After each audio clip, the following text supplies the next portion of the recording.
en tant que thérapeute, parfois je me retrouve dans des situations un petit peu complexes.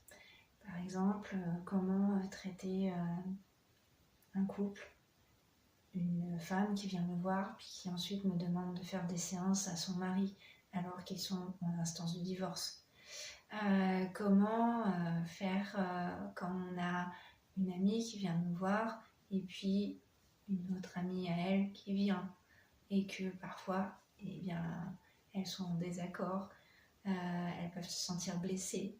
Donc comment garder cette posture finalement de thérapeute qui n'est pas là pour juger du tout de ce qui se passe dans la vie de ces gens, qui n'est pas là non plus pour jouer les intermédiaires entre eux, pas du tout.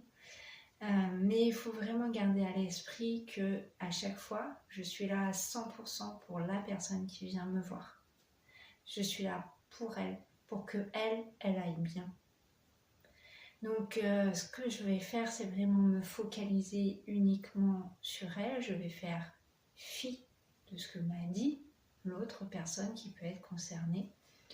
Et je vais me concentrer sur sa problématique à elle. Que ça aide la problématique globale ou pas du tout. Je ne vais jamais dire, voilà, c'est sûr, avec ce que m'a dit votre femme, il faut absolument que vous vous sépariez. Des choses comme ça, pas du tout, c'est pas du tout ma posture, c'est pas à moi de le dire, c'est à eux de prendre la décision. Mais par contre, je peux les éclairer sur leur fonctionnement, sur les manques qu'ils peuvent avoir. Et ça, après, ils en feront ce qu'ils voudront. Est-ce qu'ils l'utiliseront pour aller mieux ou pour se choisir eux, d'une certaine manière, au dépend de l'autre.